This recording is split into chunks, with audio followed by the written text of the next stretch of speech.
लोगों के मन में एक और सवाल है, मिडिल ईस्ट में जंग के कारण पेट्रोल डीजल के दामों में जो बढ़ोतरी की गई थी वो कब कम होगी। अब जो पेट्रोल डीजल का इस्तेमाल करते हैं वो पूछ रहे हैं कि मिडिल ईस्ट में जंग थमने के बाद अंतर्राष्ट्रीय बाजार में क्रूड ऑयल के दाम $70 पर बैरल तक गिर गए हैं, तो पेट्रोल डीजल की कीमतें कम क्यों नहीं हो रही हैं। आज हरदीप पुरी ने इसका भी जवाब दिया और बड़ा साफ साफ जवाब दिया। उन्होंने कहा कि फिलहाल पेट्रोल डीजल के दाम नहीं घटेंगे। अगर अगले 2-3 महीनों तक क्रूड ऑयल की कीमतें स्टेबल रहीं तो उसके बाद पेट्रोल डीजल के दामों में कटौती पर विचार किया जाएगा। हरदीप पुरी ने कहा कि इस वक्त देश में जो पेट्रोल डीजल बिक रहा है वो उस टाइम खरीदा गया था जब क्रूड ऑयल की कीमतें आसमान पर थी, इसीलिए फिलहाल पेट्रोल डीजल सस्ता नहीं किया जा सकता।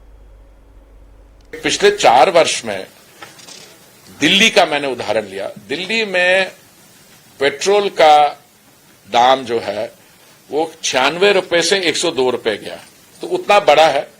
और मैंने ये भी कहा कि उसका कारण क्या है, क्योंकि केंद्रीय सरकार ने अपने पे एक्साइज ड्यूटी कम करने का बोझ ले लिया। जब पिछली बार 10 मार्च को माननीय प्रधानमंत्री जी ने यह निर्णय लिया था तो 1 लाख करोड़ 10 रुपए पर लीटर पेट्रोल पे और 10 रुपए पर लीटर डीजल पे।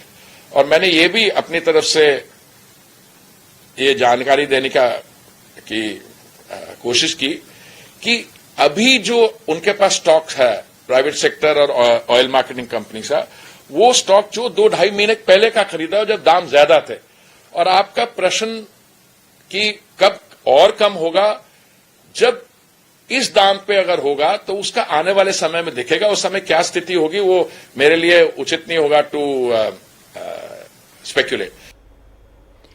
ये बात सही है कि जब दुनिया में पेट्रोल की कमी थी तो भारत सरकार ने हर जगह से, कई जगह से तो बढ़ी हुई कीमतों पर पेट्रोल डीजल खरीदा ताकि हमारे देश में पेट्रोल डीजल गैस की कमी ना हो।